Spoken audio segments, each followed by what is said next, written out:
Feliz de estar de volta aqui. Acho que faz uns 3 anos, né? Mais ou menos, né? Que nós estivemos aqui e a gente foi super bem recebido, né?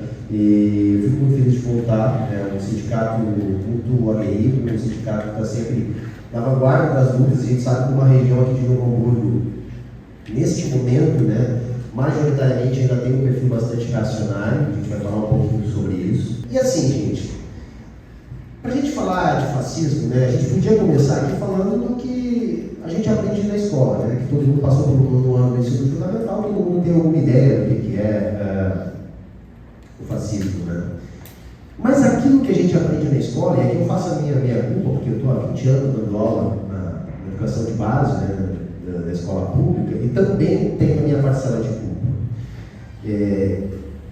Quando eu estudei lá no início dos anos 2000 e quando eu comecei a lecionar, e acho que a maior parte dos professores, nós achávamos impensável, né, estar discutindo neofascismo. Né? Nós achávamos que era uma coisa presa ao passado, no início do século XX, e que nós teríamos aprendido uma lição e que nós não estaríamos mais sujeitos a esse confronto, porque o fascismo ele leva ao confronto, ele leva à guerra. Foi isso que aconteceu no século XX, e infelizmente isso pode acontecer de novo. Eu não quero aqui ser um portador da má notícia, mas se vocês entenderam bem a fala da Ju, o que nós estamos vendo, né? Desde 2008 nós temos aí uma crise. Essa crise não se resolveu. Essa crise ela foi empurrada no centro do capitalismo dos Estados Unidos. Ela chega na Europa por volta de 2012, que é quando chega no Brasil um pouco mais forte. E de lá para cá houve a recuperação, como a Ju falou, das taxas de crescimento, das taxas de lucro. O importante é a gente entender que o fascismo é um elemento estruturante do capitalismo. Não há capitalismo sem fascismo. O fascismo é um botão de pânico do capitalismo quando ele não consegue superar suas crises cíclicas. A gente explicou para a gente aqui o processo de crise cíclica do capitalismo. Então o capitalismo ele inevitavelmente chega no problema de realização dos lucros dos capitalistas e aí explode a crise capitalista. A questão é que o que Marx também disse para a gente lá atrás, e isso cada vez é mais confirmado pela dinâmica da realidade, é que essas crises, tendencialmente, são cada vez mais potentes e estão cada vez mais próximas umas das outras. E é neste ponto que nós estamos. E aí, gente, nós temos que entender que o capitalismo ele é um sistema totalizante. E neste há um elemento central, que é o elemento da ideologia. A ideologia é aquilo que a gente aprende do dia que a gente nasce até o dia que a gente morre. E chega até nós a partir dos aparatos de dominação ideológica.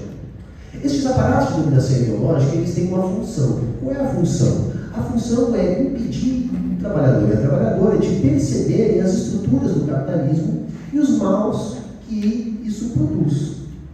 Então, desde pequeno, a gente é ensinado que se a gente fizer tudo certinho, estudar, prestar atenção, ser uma pessoa proativa, trabalhadora, se a gente pensar fora da caixa, se a gente for empreendedor, é uma palavra na moda agora, né? Se a gente votar direitinho, as coisas vão melhorar. E a gente faz isso, e de regra a gente faz isso. A gente vai lá, trabalha, e estuda, e trabalha de novo, e vota, e se decepciona, escolhe outro, vota de novo, se decepciona de novo. E aí, gente, começa a surgir a besta fascista emergindo. Por quê? Porque a gente se desilude. A gente se desilude com a democracia burguesa. A gente deixa de acreditar que a política institucional liberal burguesa pode nos levar a uma situação melhor do que a gente estava antes. Porque a cada nova eleição a gente se enche de esperança. A gente vota, a gente acredita. E em vez daquilo melhorar a nossa vida, não, a nossa vida piora. O emprego está cada vez mais difícil, cada vez a gente tem menos direitos trabalhistas, cada vez a gente tem mais insegurança para o futuro. A gente está num ponto agora que a gente está discutindo muito a geração Z. A geração Z não quer trabalhar, é um novo bordão da direita, né? A dificuldade de encontrar trabalhadores. Olha, gente, não faz nenhum sentido a gente falar em dificuldade de encontrar trabalhadores quando a gente tem, além de uma massa de desempregados, uma grande parcela da população em idade ativa, um subemprego, um emprego precarizado. O que acontece é que o jovem talvez esteja percebendo que para ele se sujeitar a uma escala de trabalho 6x1 no supermercado, para ganhar um salário mínimo e passar pela humilhação todos os dias, de ter que exercer uma função extremamente extenuante, ser mal remunerado por isso e ainda sequer ser respeitado no seu local de trabalho. Muitas vezes o jovem opta por não fazer parte desse jogo e se precarizar numa atividade como um entregador do iFood, como um motorista de Uber. Que ele vai estar tão precarizado quanto mais aquele dia que ele estiver extremamente irritado, cansado ou qualquer coisa do gênero, ele não liga o celular, ele não trabalha, pelo menos ele não tem um patrão na frente dele humilhando ele. Então as pessoas muitas vezes acabam abrindo mão de ter uma relação de trabalho no supermercado, porque tem essa opção, mas essa não é uma opção que resolve. Essa é uma opção que tem feito cada vez mais nós não aguentarmos a rotina de trabalho do capitalismo. Eu costumo dizer que ninguém está puro hoje em dia. É muito difícil a gente aguentar a rotina de trabalho do capitalismo sem nenhum tipo de droga. Ou a gente toma café, ou a gente fuma um cigarro, ou a gente toma um remédio para dormir, ou a gente toma um estabilizador de pressão, ou a gente toma um remédio para ansiedade. Cada vez mais nós vamos nos dopando para esconder aquilo que é escondido da gente, que o problema está numa carga de trabalho absolutamente incompatível com a vida. Nós hoje trabalhamos mais que um servo medieval. O servo medieval, ele podia ter grandes jornadas de trabalho na época da colheita, na época de preparar a terra, mas ele também tinha outros momentos mais tranquilos. E principalmente o servo medieval, ele não tinha a alienação do trabalho. Bem ou mal, ele tinha acesso àquilo que ele produzia, ainda que parte ele tivesse que entregar para o seu senhor. Não é o nosso caso. Não é o nosso caso. O trabalhador aqui de Gravataí da GM não tem acesso ao carro que ele passa o dia inteiro produzindo. Então, o que eu estou querendo dizer? Essa desilusão, somada à ideologia, faz com que a gente canalize o nosso ódio, a nossa frustração para aquilo que não é o causador dos nossos problemas. Porque o causador dos nossos problemas, que na realidade são as relações tipicamente capitalistas de produção, essas não são passíveis de crítica. Porque a gente nunca vê nenhuma crítica, nem na escola, nem nos jornais, nem nas revistas, nem nos rádios, nem na indústria cultural. Nunca há a culpabilização das relações tipicamente capitalistas de produção que estão extenuando a sociedade. Hoje a gente, mais uma vez, vê um empreendimento da ideologia através dos seus principais representantes e canais de comunicação, aparatos de organização ideológica, no sentido de naturalizar a superexploração do trabalho. Uma glamorização de rotinas cada vez mais extenuantes, cada vez mais exaustivas, cada vez mais impraticáveis. Porque você trabalha 8, 10, 12 horas por dia, passa 3, 5, 6 horas dentro de um coletivo para chegar no trabalho, você no meio de tudo isso tem que comer alguma coisa, então você vai comer algo enlatado, pasteurizado, processado, porque é o que você tem acesso naquele momento, você não tem acesso ao lazer, você não tem segurança. Eu sou um jovem de 43 anos, eu ainda sou de uma geração que acreditava que o futuro seria melhor que o presente. Quando eu tinha meus 18 anos, eu acreditava que no futuro eu teria melhores condições que os meus pais. Porque é isso que era vendido para eles, sobretudo depois lá da baboseira do Fukuyama e no fim da história. Que foi me prometendo para a gente, né? Eu era jovem, me lembro do Pedro Bial na televisão, anunciando a queda do Muro de Berlim. E me lembro como isso foi noticiado para a gente. Agora é a predominância do mundo livre. Agora nós teremos desenvolvimento, liberdade. E o que nós tivemos de lá para cá? Quantos países saíram da pobreza para se tornar países desenvolvidos de lá para cá? O que mudou positivamente na nossa vida de lá para cá?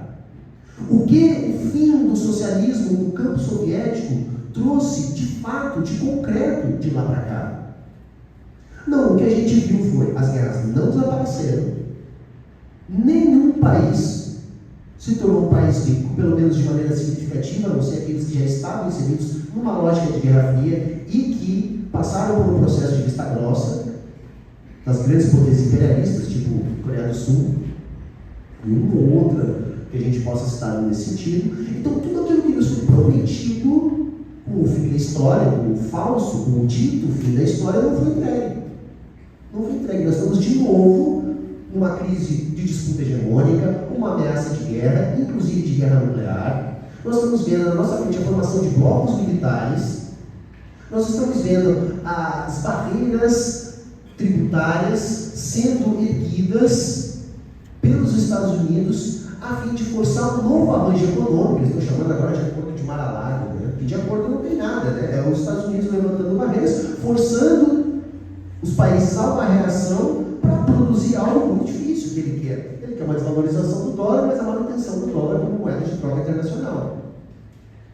Por quê? Como a Ju disse, eles tiveram uma estratégia que permitiu a transferência das suas plantas produtivas dos Estados Unidos para o Sudeste Asiático. E com isso, os empregos de qualidade saíram de lá também. O que eu estou querendo dizer?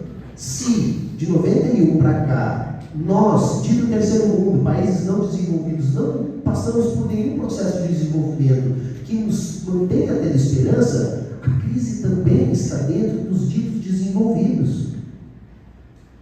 A gente está vendo o Japão estagnado há décadas, a gente está vendo a Europa Ocidental cada vez mais empobrecida, a gente está vendo a Alemanha, a principal economia da Europa, passando por um processo de demissões em massa, as grandes empresas da indústria alemã com grandes dificuldades.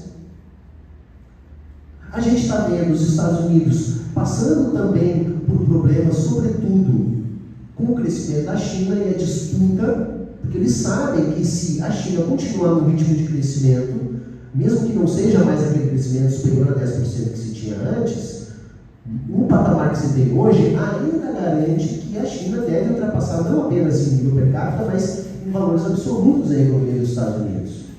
Claro, a China ainda é um país pobre, ainda tem um tempo para isso acontecer, mas, tudo mais constante, a gente vai chegar numa situação onde nós teremos uma hegemonia chinesa. E junto com essa hegemonia chinesa, também tem toda a hegemonia cultural imposta pelo país dominante. Ou seja, essa crise toda faz com que nós comecemos a apontar culpados para os nossos problemas. Entretanto, a ideologia impede que nós consigamos perceber que o culpado, na verdade, é a própria lógica interna do capitalismo. E aí, como a Ju disse, muito bem, a gente começa a encontrar elementos que possam justificar esses problemas. E aí nós vamos ver o problema no feminismo, nós vamos ver o problema na luta antirracista, nós vamos ver o problema na luta LGBT, nós vamos ver o problema do imigrante. Que coisa mais irracional, gente, você achar que um imigrante angolano que chega aqui, passando todo tipo de dificuldade possível, que essa pessoa vai tomar o emprego dos nossos filhos que já estão aqui inseridos, que já têm todos os contatos estabelecidos. Mas, no entanto, isso cola. Assim como cola a perseguição a todas as outras minorias, que são, na verdade, bodes expiatórios, para esconder o real motivo da crise, que é a própria lógica interna do capitalismo, que leva à concentração da riqueza, o aumento proporcional da pobreza, que é o que a gente está vendo. Está cada vez mais difícil a gente conseguir ter acesso àquilo que é o básico. Mas como a gente não faz o debate de onde está o problema, a gente acaba suscetível àquilo que os grandes grupos de dominação ideológica estão dizendo para a gente que é o problema. E nisso começa a surgir as lideranças fascistas, que se colocam como antipolítica, se colocam como contra tudo que está aí. E o que a gente sabe? Que o que está aí não está bom. Mas a gente não sabe quem botar no lugar. Então, quando aparece alguém simplesmente gritando que eu sou contra tudo isso que está aí, então vamos subverter o sistema, então vamos nos colocar como os revolucionários, a Ju também disse para a gente. Foi justamente no período do Bolsonaro que nós tivemos o aprofundamento das reformas neoliberais. E eles conseguiram fazer isso, inclusive, com grande apoio popular, tendo como um dos objetivos colocar uma espécie de piloto automático na nossa macroeconomia. A ideia é, quanto mais nós conseguirmos desmontar os aparatos que podem fazer com que o Estado tenha mecanismos para gerar mais desenvolvimento, crescimento, emprego, renda, distribuição da riqueza, quanto menos espaço tiver no Estado, menos vale o nosso poder de voto. O grande objetivo é que a gente vote, mas o eleito não tenha condições de executar um projeto político escolhido nas urnas. O Brasil, em alguma medida, está vivendo isso hoje. Por quê? Eu pelo menos, sempre penso que nós temos que avançar mais, temos que pedir mais, temos que exigir mais. E um pouco se consegue fazer, e aí se atribui a problemas de conjuntura, se atribui a problemas de falta de base de apoio político. Então, o que eu estou vendo? É tão legal, porque há 3 anos atrás que a gente esteve aqui, eu mais ou menos disse o que a gente acreditava que iria acontecer. E agora, voltando aqui, a gente pode perceber que, é o que está acontecendo. Não há espaço neste mundo, porque se a gente olhar, o fenômeno neofascista não é algo isolado no Brasil, porque a crise capitalista não é algo isolado no Brasil. Então nós estamos vendo líderes fascistas emergirem no mundo todo. Então aqui nós temos o Bolsonaro, mas nos Estados Unidos tem o Trump, a Argentina tem o Milei, e a Europa está cheia de outros líderes também dessa mesma estirpe. Então é algo presente na própria dinâmica do capitalismo. O que nos leva a crer que aquilo que foi realizado na primeira passagem do PT como governo de centro-esquerda do Brasil não tem mais espaço para se repetir. Eu não falo isso com nenhum pouco de alegria. Por quê? Porque toda grande ruptura sempre acorda a história primeiro do lado mais fraco, que é o lado da classe trabalhadora. Mas nós temos que entender o seguinte: quando o Lula conseguiu um êxito, vamos tratar dessa maneira, para nós brasileiros foi um êxito, sim. Na sua primeira passagem, saiu com bastante aprovação, a gente teve políticas muito bem-sucedidas de distribuição de renda, como o aumento real do salário mínimo persistente ao longo de muitos anos, Minha Casa Minha Vida, Bolsa Família, enfim, uma série de políticas que trouxeram bons resultados. Aquilo lá foi possível porque no início dos anos 2000 a gente tinha um quadro de crescimento da economia global. Claro que não foi só por isso, tá? Não estou aqui repetindo o discurso da direita que o sucesso do governo não se deu só por causa de commodities, coisa do tipo. Mas nós não tínhamos um capitalismo em crise prolongada estrutural. Porque por mais que agora a gente possa fazer nosso dever de casa a nível econômico, a realidade mundial é brutalmente diferente. Não só pelo fato do mundo não estar crescendo e estar ainda buscando se recuperar de uma crise, mas porque agora aquele espaço que existia para conciliação, ele não é mais permitido. Não há mais esse espaço. Aquela conciliação ela foi possível em alguma medida naquele momento, dada a conjuntura nacional e internacional, que permitiu que se estabelecesse uma relação onde não se partia para um enfrentamento mais radical às tradicionais oligarquias e tradicionais grupos que comandavam o Brasil, e você conseguia mediar com esses grupos, entregando avanços para a classe trabalhadora.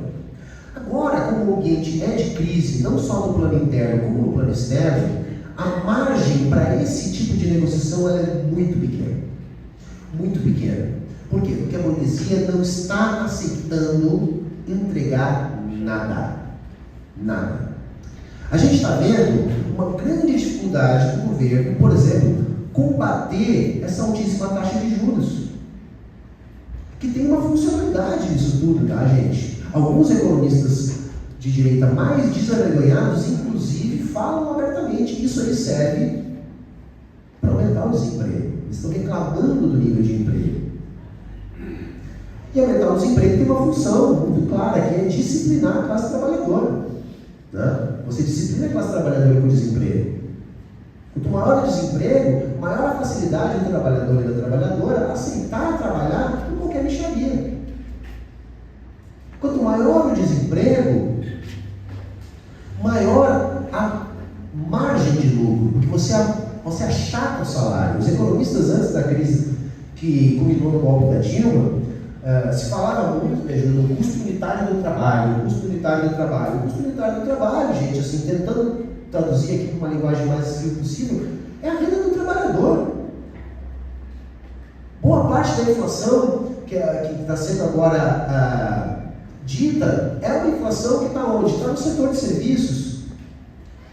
Ou seja, é o ganho do trabalhador que passou esmagado todo o período da pandemia. Porque os outros setores conseguem recuperar mais rapidamente. Mas você imagina aquele prestador de serviços, né? O barbeiro, o cortador de grama, o costureira. Se você está num momento de crise econômica, onde está alto desemprego, você tem uma renda muito apertada, a margem para que esse trabalhador consiga recuperar as suas perdas de inflação, por exemplo, é muito menor. Então, para que esse trabalhador, essa trabalhadora possa recuperar as suas perdas, tem que haver uma recuperação da economia. Só com o ajuste dos outros setores, esse setor vai começar a recuperar suas perdas. E é basicamente isso que o Brasil viveu um pouco. O Brasil hoje tem dados econômicos relativamente bons. Relativamente bons. A taxa de crescimento, taxa de desemprego, eu digo relativamente porque a gente sabe que o capitalismo não convive com o pleno emprego. Mas, comparando nós com nós mesmos, nós temos números relativamente bons. Ainda que a inflação, sobretudo os mais pobres, os alimentos, pressione bastante. Mas reparem, essa pequena melhora já enseja em todas as mídias econômicas que divulgam nos grandes jornalões, ecoando sempre como se isso fosse um problema. Quando a gente abre o jornal na parte econômica, a gente vê elogios ao Milei e críticas à política econômica, os resultados econômicos do Brasil. Mas os argentinos estão lá passando fome. A realidade é de uma inflação que corroeu a renda, continua corroendo, o desemprego muito alto, as pessoas com muita dificuldade, mas isso é o bom. Isso é o bom. Porque a crise tem uma funcionalidade. A crise, gente, por mais que ela diminua a massa do lucro, tá? Ela aumenta a margem. E isso tem uma funcionalidade, sobretudo para os grandes capitalistas. E nós temos que lembrar que o capitalismo é o jogo dos grandes capitalistas. Porque o grande capitalista ele ainda vai ter um incentivo a derrotar aquele capitalista emergente que sofre mais na crise. E aquilo que ele perde na massa do lucro, ele ganha na margem do lucro com a redução dos salários, produzida pelo aumento do desemprego. Então o objetivo é claro, é aumentar o desemprego. E como que isso se relaciona com o avanço fascista? A desilusão. A desilusão. O povo se desilude. Há uma grande desilusão. E aí, gente, qual o nosso papel? Além de batalhar pela conscientização, é não deixar a direita pautar o debate pelo lado da radicalidade, se colocando como antissistema. Porque, na verdade, a direita é o sistema. É absolutamente incrível, né, uma força de expressão que é totalmente incrível, né, que o Bolsonaro consiga se colocar como um candidato antissistema. Depois de ter passado quase 40 anos no Congresso, ter colocado toda a família lá e lutar com unhas e dentes para defender esse sistema, porque ele se diz antissistema agora. E aí, pela própria conjuntura que se formou, o golpe contra Dilma, a prisão do Lula, a necessidade de derrotar o Bolsonaro, isso colocou todo o campo da esquerda como o campo defensor das instituições liberais burguesas. Com uma necessidade que a gente acabou. Eu também assumi esse papel, eu também estava lá defendendo a Dilma do golpe, eu também estava lá denunciando que a prisão do Lula era arbitrária, né? Porque acabou se transformando numa necessidade. Só que agora, gente, é importante também a gente fazer esse debate no sentido de mostrar que esse é o sistema. O sistema conduz a essa lógica fascista. Então, nós não podemos ficar circunscritos à defesa do sistema. Nós temos que se apresentar como uma alternativa, mas não aquela alternativa chavão, aquela alternativa baseada no estereótipo da esquerda bolchevique ou da esquerda que morreu em 1991. Nós temos que se colocar como aqueles que fazem o debate do nosso tempo. E o nosso tempo continua sendo um tempo refém dos mesmos problemas que ensejavam as lutas da esquerda do século XX. Porque o nosso inimigo continua sendo rigorosamente o mesmo. Rigorosamente o mesmo. Que é a dinâmica das relações tipicamente capitalistas de produção. Que conduzem cada vez mais a gente para uma situação de superexploração, de esgotamento. Só que essa superexploração e esse esgotamento não podem nos levar para a desilusão política sem saber o que colocar no lugar. Por isso eu tenho defendido a bandeira da superação do capitalismo. Mas eu estou tentando colocar isso de uma maneira mais palpável para todo mundo. Porque vejam bem, gente, eu sempre me coloco como comunista. E as pessoas gostam muito de dizer que isso é utópico. Que é algo que está muito distante e que não vai acontecer. Eu me lembro muito bem, eu já estava na militância e fazendo debate público, quando começou-se a se falar no nome do Bolsonaro. E eu me lembro, até porque eu era um desses, que muitos diziam que isso seria impossível, o Bolsonaro ser presidente do Brasil e colocar aquele conjunto de propostas que ele vinha vociferando há 30 e tantos anos no Congresso. Vejam, em poucos anos, aquilo que parecia impossível se transformou em inevitável. Inevitável. Talvez vocês aqui lembrem, quando o Jair Bolsonaro se elegeu, o plano não era a eleição do Bolsonaro da nossa burguesia tradicional, que sempre ficou na volta do PSDB.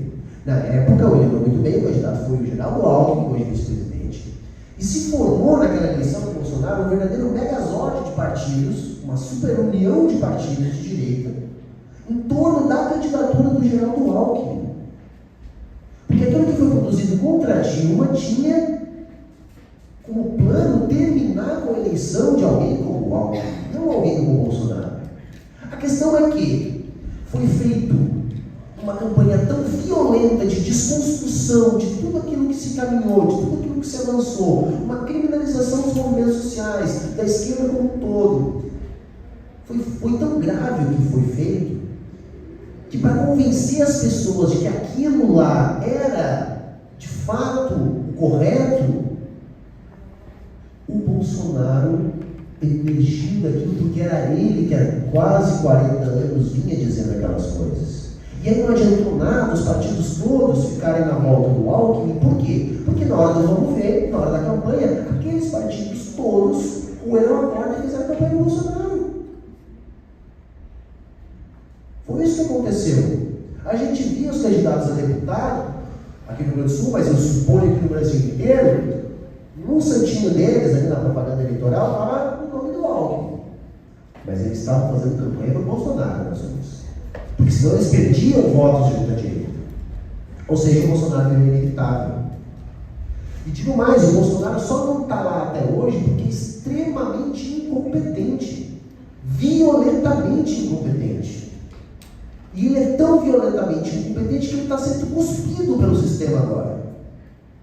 Ele está sendo cuspido pelo sistema. Para preservar os verdadeiros responsáveis pela ascensão dele ao poder. Por quê? A gente está vendo um monte de gente sendo criminalizada, mas não os financiadores, não a turma da Faria Lima. Quem está pagando o pato, quem está preso, ou está de tornozeleira, é aqueles que serviram de bucha de canhão para o projeto deles. Os militares, eu sempre disse, o governo do Jair Bolsonaro foi um governo militar. O Bolsonaro era uma espécie de para-raio, uma espécie de bufão e uma figura pública que serviu como atalho para aqueles militares voltarem ao poder. E agora o que vai acontecer? Vai ter um ou outro que vai servir de boi de piranha, geralmente quem sequer está na ativa do grupo militar. O Bolsonaro também vai ser jogado aos leões, mas os verdadeiros responsáveis pela tragédia, que não vamos esquecer das mortes evitáveis da pandemia, o Brasil foi o país que mais gente morreu.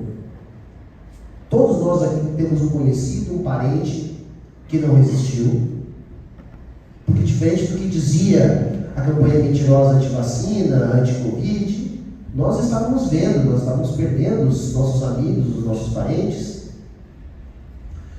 Todos esses vão ser isentados. E vai se colocar a culpa como se fosse só na figura do Bolsonaro. Mas na semana passada, o que a gente viu? O Bolsonaro estava no podcast em São Paulo, lá com o Vilela na Inteligência, o Tarcísio do lado, que é menos burro que o Bolsonaro, e está dizendo que vai ficar com ele até o final. Porque sabe que ele eleitoralmente, pelo menos, vai ser carta fora do baralho.